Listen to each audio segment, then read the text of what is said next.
नमस्कार, मी प्राची साळुंखे. टॉक टाईममध्ये आपलं स्वागत आहे.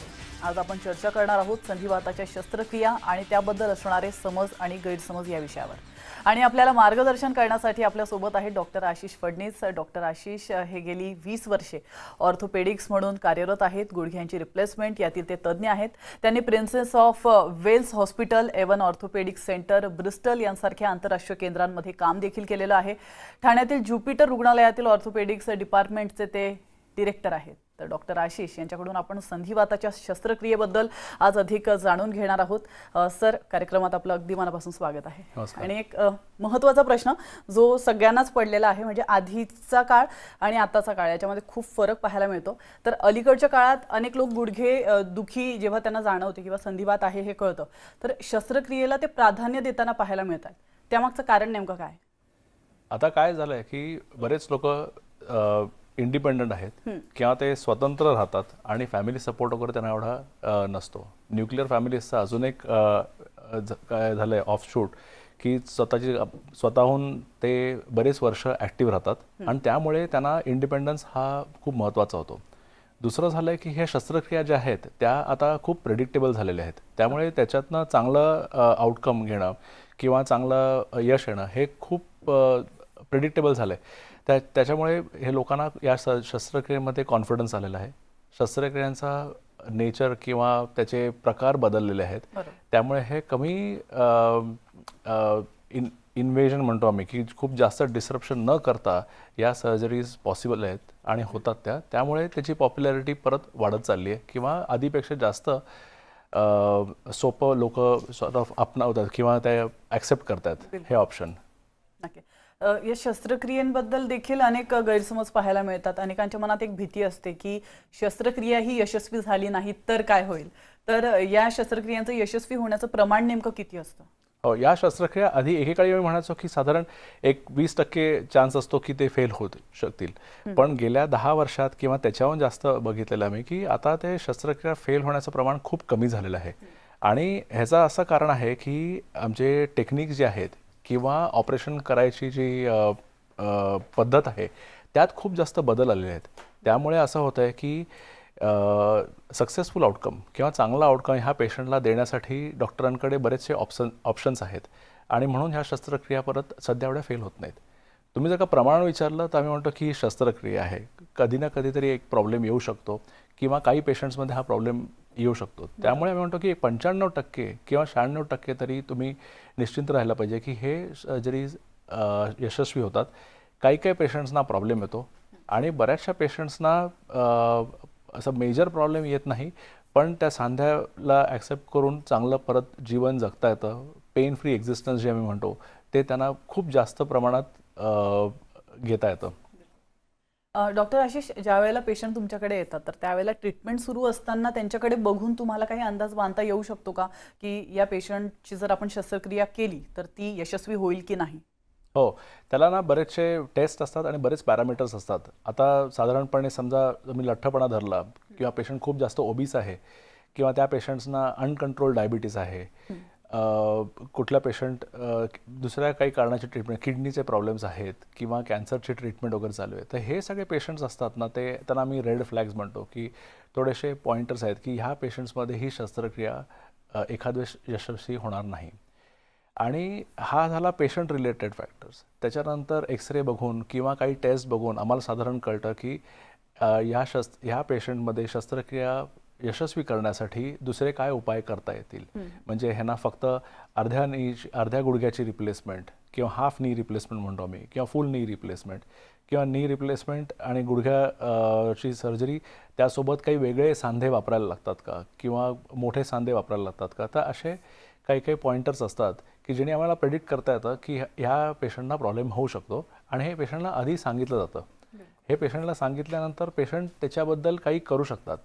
म्हणजे एक उदाहरण द्यायचं म्हणजे कुणाला युरिन इन्फेक्शन आहे किंवा या वयात पेशंट्सना जनरल युरिन इन्फेक्शनचा त्रास असतो आणि तो त्यांच्या लक्षात आलेला नसतो. तर युरिन इन्फेक्शन आधी ट्रीट करायचं किंवा शुगर कंट्रोल जो आहे ऑपरेशनच्या आधी 2 महिने एकदम चांगला शुगर कंट्रोल, ऑपरेशनच्या नंतरही चांगला शुगर कंट्रोल राहिला तर त्यांना त्याची सांध्याची सर्जरी किंवा ही सर्जरी फेल होण्याचे चान्सेस एकदम कमी होतात.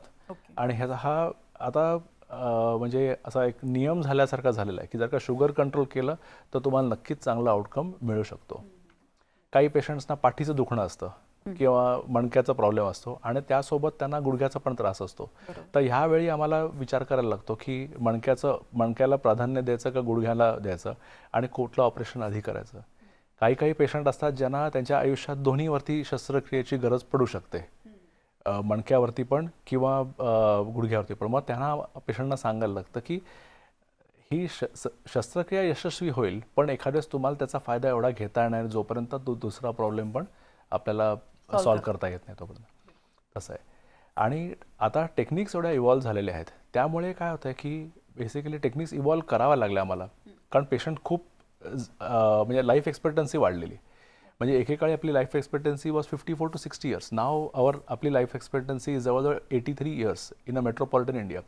त्यामुळे लोक जास्त जगत आहेत, लोक जास्त ॲक्टिव्ह राहत आहेत आणि त्यामुळे त्यांना हे सांध्याचे प्रॉब्लेम्स त्या वयात होत आहेत. पण हे सॉल्व्ह करण्यासाठी पण टेक्निक्स असे डेव्हलप केले गेलेले आहेत की ती सर्जरी खूप सेफ होते.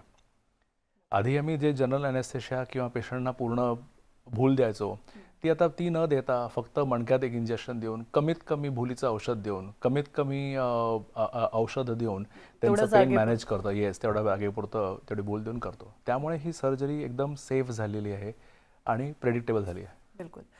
शस्त्रक्रिया यशस्वी करण्यासाठी प्रगत वैद्यकीय शास्त्राचा तुम्हाला कसा उपयोग होतो? प्रगत वैद्यकीय शास्त्रामुळे आता ह्या शस्त्रक्रियेत जर का आपण स्पेसिफिकली बोललो तर 2-3 गोष्टी खूप जास्त ह्याच्यात बदल आलेला आहे गेल्या 5 ते 10 वर्षात.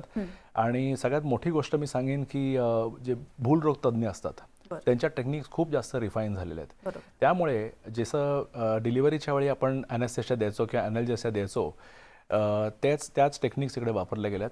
दुसरं म्हणजे साधारण आपण गुडघ्यावरती ऑपरेशन केलं, तिथनं मेंदूला हे सांधा दुखतोय किंवा हे पेन किंवा वेदना ज्या नर्व्स किंवा नसा ट्रान्सफर करतात तर त्यांना ब्लॉक करणारे वेगवेगळे टेक्निक्स आलेले आहेत, जेणेकरून ओरल औषधं किंवा IV मेडिसिन्सवरती आम्हाला खूप कमी अवलंबून राहायला लागतं. आणि ह्या टेक्निक्स इव्हॉल्व्ह झाल्यामुळे ऑपरेशनच्या दरम्यान किंवा ऑपरेशनच्या नंतरच हे इंजेक्शन्स आणि ब्लॉक दिले जातात, ज्याच्यामुळे पेशंटचे जे सगळ्यात महत्त्वाचे पहिले 48 तास असतात जेव्हा त्याचं दुखणं खूप जास्त होतं आणि त्याच्यामुळे त्यांना खूप जास्त बेचैनी होते, ब्लड प्रेशर वर खाली होतं आणि अनहॅपी आउटकम म्हणतो मी. ते म्हणतात की अरे उगाच हे ऑपरेशन केलं वगैरे, ह्या सगळ्या सेन्सेशन त्यांना अजिबात होत नाहीत. तर ही एक मेजर डेव्हलपमेंट झाली. आणि दुसरी जर का टेक्निकल डेव्हलपमेंट किंवा इलेक्ट्रॉनिक डेव्हलपमेंट जर आपण म्हणू, आपल्या मोबाईल फोनमध्ये जसा गायरोस्कोप असतो की आपण जे मोबाईलवरती काही गेम्स खेळतो आणि मोबाईल हलवतो त्यामुळे ते पूर्ण चेंज होतात, तर हेच सगळे टेक्निक्स आपल्या ऑपरेशन थिएटरमध्ये आलेले आहेत. आणि त्यामुळे काय होतं की आम्ही जेव्हा हे ऑपरेशन करतो तेव्हा आम्ही त्या गायरोस्कोप किंवा ॲक्सेलरोमीटर म्हणतो आम्ही त्याचा वापर करून काही कम्प्युटर नॅव्हिगेशन किंवा रोबोटिक आर्म असे टेक्निक्स आलेले आहेत. आणि ह्या टेक्नॉलॉजीचा वापर केल्यामुळे आमची सर्जरी भयंकर ॲक्युरेट झालेली आहे. मग आम्हाला विचारही करता येत नाही की ह्याच्या आधी ॲक्युरसी कशी आम्ही हे करायचो, इतक्या लेवलला ही ॲक्युरसी गेलेली आहे. त्यामुळे इवन 1 डिग्री 2 डिग्रीचे चेंजेस आम्हाला त्या पेशंटला करता येतात. खरं तर ऑपरेशन झाल्यानंतर आपल्याला आराम करावा लागू नये किंवा आपण पटकन बरं व्हावं असं बऱ्याच जणांची इच्छा असते, किंवा सगळ्यांचीच इच्छा असते. तर पोस्ट ऑपरेशन नंतर अशी काही ट्रीटमेंट तुम्ही देता का की ज्यामुळे लोकांना पटकन बरं वाटेल किंवा त्यांना झोपावं लागू नये? हो, तर हे पेशंटला झोपावं लागू नये आणि लवकर बरं व्हावं ह्याचं ट्रेनिंग ॲक्च्युली ऑपरेशनच्या आधी चालू होतं. ओके. जेव्हा पेशंट पहिल्या OPDत येतो तेव्हाच आम्ही बघतो की हा पेशंट खूप मोटिवेटेड आहे की ह्यांना बरं व्हायचं आहे, ह्यांना लवकर चालायचं आहे आणि त्यांना एक डेडलाईन आहे किंवा मला बरं व्हायचं आणि मला ह्या ॲक्टिव्हिटी करायच्या आहेत, मला बरं होऊन परत फिरायला जायचं आहे, मला बरं होऊन लेट्स से ट्रेकला जायचं आहे किंवा बाहेर फिरायला जायचं आहे. तर असे मोटिवेटेड पेशंट्स जे असतात किंवा जे कमी मोटिवेटेड असतात त्यांनासुद्धा आम्ही मोटिवेट करतो आणि एक प्लॅन चालू करतो. तर प्लॅन काय असतो, त्याच्यात त्यांचं डाएट, त्यांची फिजिओथेरपी आणि त्यांना ऑपरेशनविषयी एज्युकेशन की हे ऑपरेशन असं असणार आहे, ऑपरेशन नंतर एवढं दुखणार आहे आणि ऑपरेशनचं दुखणं आम्ही कमी करू, पण तुमचे स्नायू, तुमच्या स्नायूंची ताकद ही सगळी तुम्हाला पेशंट्सना ऑपरेशनच्या आधीपासून बिल्डअप करायला लावतो. आता पेशंट्स म्हणतात की माझा गुडघा दुखतोय म्हणून मला व्यायाम करता येणार नाही, पण त्यासाठी पण वेगवेगळे व्यायाम आलेले आहेत जे त्यांना करता येतील, त्यांचे मसल्स किंवा स्नायू जे आहेत ते जरा भक्कम करता येतात. आणि त्याचं डाएटकडे पण बघतो मी डाएटमध्ये साधारण आपण मॅरेथॉन रनर्स म्हणतात कार्ब लोडिंग करायचं किंवा कार्बोहायड्रेट्स घ्यायचे, प्रोटीन्स घ्यायचे. तसा एक डाएट प्लॅन जर का दिल्यानंतर तेव्हा काय होतं की basically patient stage in a good anabolic state, म्हणजे patient stage in a positive balance. आणि ऑपरेशनचा दिवस हा एक छोटासा स्पीड ब्रेकर होतो आणि त्यावेळी फक्त पेशंट व्यायाम करत नाही आणि त्या दिवशी संध्याकाळपासून व्यायाम करून किंवा पेशंट बेडच्या खाली उभं राहून आजूबाजूला चालून हे सगळे प्रॅक्टिस करतात. तर हे सगळे व्यायाम आणि सगळ्या जे ऑपरेशन नंतर होणाऱ्या घटना ज्या आहेत त्या सगळ्या आम्ही पेशंटना आधीपासूनच ट्रेनिंग द्यायला लागलो आहे. आणि हे बरेच ठिकाणी फिजिओथेरपिस्ट देतात, डायटिशियन देतात, मोठी टीम असते. तर ह्या सगळ्यांनी पेशंटचं एज्युकेशन केल्यामुळे काय होतं की पेशंटला माहिती असतं की ऑपरेशन नंतर मी काय एक्सपेक्ट करावं. नवीन नवीन गोष्टी येत नाहीत. त्यांना असं माहिती असतं की हां, ऑपरेशनच्या नंतर पहिल्या दिवशी मला हे करायचं आहे, दुसऱ्या दिवशी ते करायचं आहे आणि तिसऱ्या चौथ्या दिवशी घरी जायचं प्लॅन करायचं आहे. त्यामुळे हे रिकव्हरी खूप फास्ट झालेली आहे. आता आम्ही अजिबात थांबत नाही की आजचा दिवस पेशंटला आराम देऊ आणि उद्यापासनं व्यायाम चालू करू. पेशंटला त्याच दिवशी व्यायाम चालू करतो आणि घरी जायच्या आधीसुद्धा त्यांना एनकरेज करतो की जिने चढ उतार करून गेले की त्यांना मग अजून कॉन्फिडन्स येतो की टॉयलेटला जाणं, जिने चढ उतार करणं, बऱ्याचशा गोष्टी ते इंडिपेंडेंटली किंवा स्वावलंबनी करतात ते. करू शकतो. नक्कीच. खरं तर फार महत्त्वाचा विषय आहे आणि या विषयावर तुमच्याकडनं भरपूर असं मार्गदर्शन घ्यायचं आहे. मात्र थोडंसं इथं थांबतोय. शस्त्रक्रिया अयशस्वी होण्याची कारणं नेमकी काय आहेत ते देखील आपल्याला जाणून घ्यायचं. मात्र एका छोट्याशा ब्रेकनंतर लगेचच परत येतोय. तुम्ही पाहत राहा टॉक टाइम.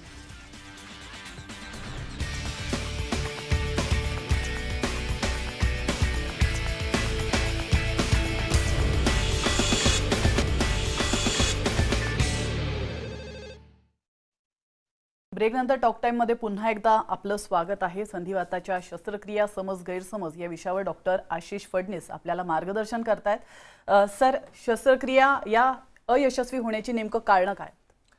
शस्त्रक्रिया अयशस्वी व्हायची काही कारणं आपण आधी बघितली की पेशंट रिलेटेड फॅक्टर्स जे असतात, डायबिटीज, ओबेसिटी वगैरे. त्यानंतर जर का पेशंटच्या मनात असेल की माझीच शस्त्रक्रिया अयशस्वी का होईल, याचं कारण असतं की कधी कधी हे अलाइनमेंट रिलेटेड प्रॉब्लेम असू शकतात आणि त्याच्यावरती खूप जास्त जोर दिला गेलेला आहे.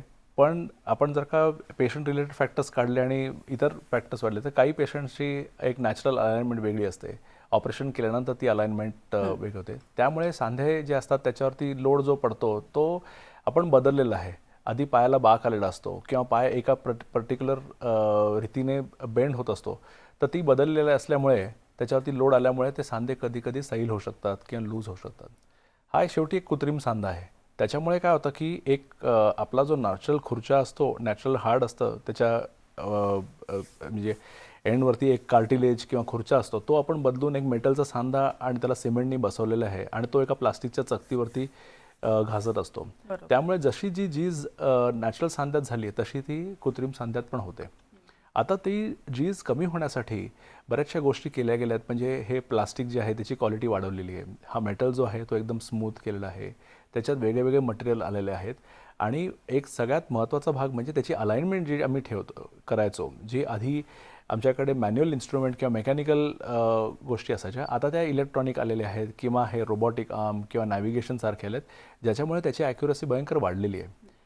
सो हा हे कारण आहे की हे सांधे फेल व्हायचे. काही कारणं असायची की पेशंट्सना पेन होत राहायचं किंवा दुखत राहायचा तो सांधा. ऑपरेशन केल्यानंतर पण काही पेशंट म्हणतात की माझा सांधा दुखतोय, मला जिने चढ उतार करताना त्रास होतोय किंवा खूप वेळ खाली बसलं की उठताना त्रास होतो. तर ह्या काही गोष्टी आहेत की जिथे सांध्याचा बॅलन्स जो असतो तो बरोबर मेंटेन होत नाही. काही पेशंट्स खूप जास्त थांबलेले असतात किंवा ऑपरेशन नंतर त्यांचा जो नॅचरल बॅलन्स असतो तो कधी कधी रिस्टोर होत नाही किंवा होऊ शकत नाही.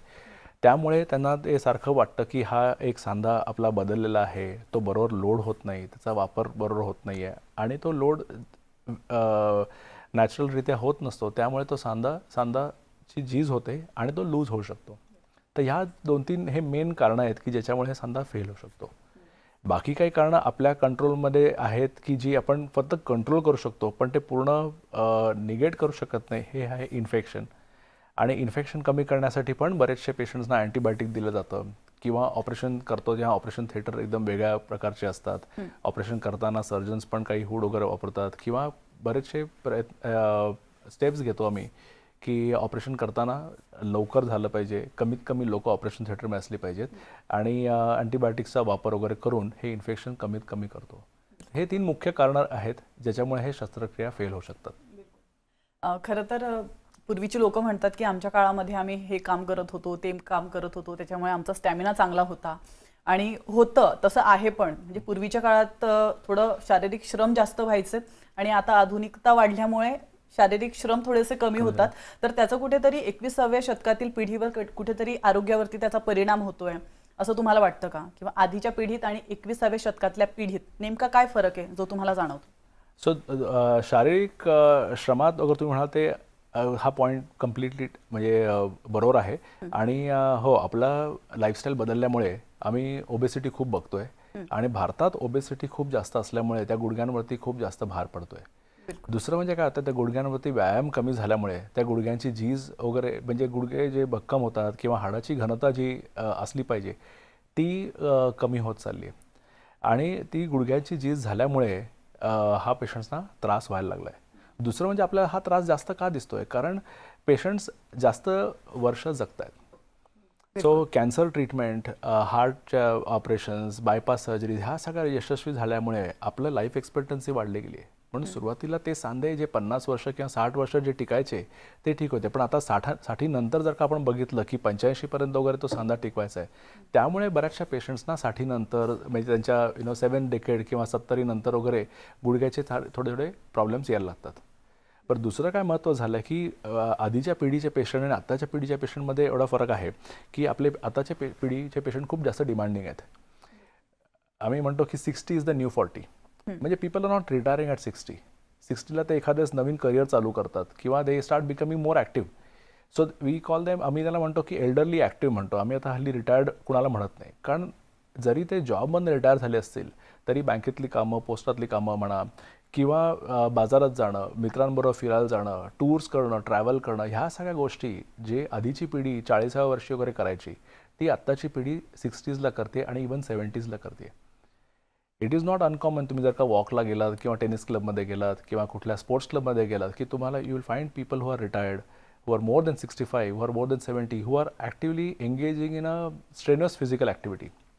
जिमला जाणं किंवा ट्रेडमिलवरती असणं, हास्य क्लब म्हणा किंवा मॉर्निंग लाफ्टर क्लब वगैरे, तिकडे भरपूर पेशंट्स दिसतात ज्यांना त्यांच्या म्हणजे शरीराबरोबर म्हणा किंवा लाईफमध्ये बऱ्याचशा गोष्टी करायच्या आहेत. आणि ह्या पेशंट्सना जर का सांधेदुखीमुळे किंवा गुडघेदुखीमुळे जर का त्या गोष्टी करता येत नसतील तर त्यांना खूप जास्त फ्रस्ट्रेशन येतं. डिपेंडन्स अदर्स म्हणजे काय असं होतं की आयुष्यभर तुम्ही म्हणजे फॅमिली वाढवलेली आहे. इट्स अ पॅट्रिआर्कल किंवा matriarchal society. You have been the leader of the family आणि आता दुसऱ्यांवरती अवलंबून राहायचं की गुडघे दुखतात म्हणून जरा बाजारातनं काहीतरी आणून दे, गुडघे दुखतात म्हणून मी आज सिनेमाला जाणार नाही किंवा मला 3 तास बसता येत नाही म्हणून मी ह्या गोष्टी अवॉइड करेन किंवा हॉटेलमध्ये जाणार नाही. तर ह्या सगळ्या गोष्टी जेव्हा यायला लागतात, जेव्हा लाईफस्टाईलवरती बदल करावे लागतात पेशंट्सना, तेव्हा त्यांना ते आवडत नाही आणि त्यांना ते करायचं नाही. आणि आता त्यांना करायची गरज नाही कारण त्यांना ऑप्शन आहे. म्हणून ते म्हणतात की नाही ठीक आहे, आता ऑप्शन आहे आपल्याला हातात लाईफ एन्जॉय करायची किंवा लाईफचा मोबिलिटी ठेवायची, तर म्हणून हा ऑप्शन का नाही विचार करावा. सो हा एक मेजर थॉट प्रोसेसमध्ये फरक आम्हाला दिसतो की पेशंट्स रेडीली ॲक्सेप्ट करतात की हो, मला इंडिपेंडंट राहायचं आहे, मला मोबाईल राहायचं आहे आणि मला कुणावर अवलंबून राहायचं नाही आहे. तर म्हणून मला हे ऑपरेशन जर का यशस्वी होणार असेल, जर का प्रेडिक्टेबल असेल तर मी हे करून घेईन. बिलकुल. हा झाला पिढीतला किंबहुना रुग्णांमधला फरक, म्हणजे आधीचे रुग्ण आणि आताचे रुग्ण. जर उपचार पद्धतीचा विचार केला तर आधीची उपचार पद्धती आणि आताची उपचार पद्धती यामध्ये तुम्हाला काय फरक वाटतो आणि या आधुनिकतेचा कसा उपयोग तुम्ही करून घेताय? सो उपचार पद्धती बदललेली आहे कारण आपली समज बदललेली आहे. सो आधी आपल्याला जसं वाटायचं की आपले सांधे एका रीतीने फिरतायत किंवा हलतायत आणि आपल्या सांध्याचं बायोमेकॅनिक्स जे आहे त्याचं पण अंडरस्टँडिंग बदललेलं आहे, अलाइनमेंट आहे त्याचं पण अंडरस्टँडिंग, समज जो आहे आपला तो बदललेला आहे आणि त्यामुळे त्यानुसार ट्रीटमेंट ऑप्शन्स आले आहेत. सो एकेकाळी आपल्याला सांधेरोपण शस्त्रक्रिया म्हणजे टोटल नी रिप्लेसमेंट असायचं, पण आता हाफ नी रिप्लेसमेंट, त्याची नुसती अलाइनमेंट करेक्ट करणं, त्याच्यात काही इंजेक्शन घालणं किंवा टोटल नी रिप्लेसमेंट करायचं. तर रिप्लेसमेंट करण्यासाठी वेगळे यंत्र जे आलेले आहेत, म्हणजे कॉम्प्युटर नॅव्हिगेशन म्हणा किंवा मी तुम्हाला मगाशी मोबाईल फोनचं जसं उदाहरण दिलं की तसे टेक्नॉलॉजी आलेत किंवा रोबोटिक आर्म जे आता हल्ली खूप पॉप्युलर होत आहेत. तर ह्या सगळ्या गोष्टी हे ऑपरेशन अजून सेफ, कमी इन्व्हेजन, कमी काळात फास्टर रिकव्हरी हे सगळं करण्यात ह्याला मदत करते. बिलकुल. ह्याचे फरक ओव्हरनाईट दिसत नाहीत आपल्याला. हं. म्हणजे it is definitely improvement on the technique. म्हणजे आपलं कसं आहे, टेक्नॉलॉजीचा फायदा आपल्याला होतोय, पण तो एकाएकी दिसून येत नाहीये. तो एक हळूहळू दिसून येईल, पण त्याला थोडा वेळ लागेल. हे काही वर्षानंतर आपल्याला कळेल की हो, आपण किती अंतर पुढे आलो आहोत आणि आपल्या सर्जरीज किती बदललेल्या आहेत. म्हणजे 20 वर्षापूर्वी जे ऑपरेशन करून आम्ही पेशंट्सना एक 7-8 दिवस हॉस्पिटलमध्ये ठेवायचो, किंवा एक वेळ होती जेव्हा पेशंट्सना नी रिप्लेसमेंट करून आम्ही प्लास्टर लावायचो. आता नी रिप्लेसमेंट केल्यानंतर पेशंटला त्या दिवशी दुपारी किंवा संध्याकाळी आम्ही चालवतो, किंवा 2-3 दिवसात घरी पाठवायचा विचार करतो. तसं आहे. तर हे पुढे जाऊन अशी एक वेळ येणार आहे जेव्हा आपल्या भारतात पण डे केअर सर्जरी सारख्या होणार आहेत. काही सेंटर्समध्ये चालू पण झालेले आहेत की पेशंट यंग असेल, फिट असेल, आणि त्याला सगळ्या त्यांनी व्यायाम केलेल्या टिक बॉक्स वगैरे आम्ही म्हणतो की सगळंच बरोबर जर का झालं असेल तर त्याला सकाळी ॲडमिट करून ऑपरेशन करून दुसऱ्या दिवशी घरी किंवा 24 तासात घरी पाठवायचे पण आम्ही विचार करतो, आणि त्या गोष्टी पण करू. आणि या सगळ्यामध्ये फिजिओथेरपीची नेमकी काय भूमिका आहे? मी तुम्हाला सांगितल्यासारखं की फिजिओथेरपी जे आहे तो पेशंटला बेसिकली कसं आहे की आम्ही सांधे रोपण करू, ही शस्त्रक्रिया करू, पण या शस्त्रक्रियेचा वापर करायला हे बॅलन्स आम्ही जो बदललेला आहे तो पेशंट्सना समजून घ्यायला, पुढचं पाऊल परत टाकायला थोडंसं रिट्रेनिंग करावं लागतं. बिलकुल. त्याचा रोल महत्त्वाचा आहे, कारण ऑपरेशनच्या आधी, ऑपरेशन आणि ऑपरेशनच्या नंतर पेशंटचे जे मसल्स आम्ही जे हलवलेले आहेत किंवा जो बॅलन्स जो बदललेला आहे त्या स्नायूंना परत ताकद द्यायला, त्यांना परत काठी सोडून चालायला, इंडिपेंडंट चालायला, आणि परत त्या ॲक्टिव्हिटीज करायला जे त्यांना आधी करायच्या होत्या. तर ह्या सगळ्या ॲक्टिव्हिटीज करण्यासाठी त्यांना एक गाईड लागतो, एक मेंटर लागल्यासारखं. तर हे एक फिजिओथेरपी किंवा फिजिओथेरपिस्टनी ह्या सगळ्या गोष्टी होतात. बिलकुल. खरं तर खूप छान मार्गदर्शन तुम्ही केलेलं आहे, आणि आजचा विषय देखील तेवढाच महत्त्वाचा होता. सांधे दुखीवरची शस्त्रक्रिया आणि समज गैरसमज. त्याच्यामुळे आमचे जे प्रेक्षक आता आपल्याला बघतायत त्यांचे गैरसमज दूर होण्यासाठी नक्कीच मदत झाली याची मला खात्री आहे. त्यातल्या त्यात वेळेत वेळ काढून तुम्ही इथं आलात आणि आमच्या प्रेक्षकांना एवढं छान मार्गदर्शन केलं, त्याबद्दल तुमचे अगदी मनापासून धन्यवाद. आणि यासोबतच टॉक टाईममध्ये वेळ झाले इथंच थांबण्याची. मात्र तुम्ही कुठेच जाऊ नका, पाहत रहा न्यूज 18 लोकमत.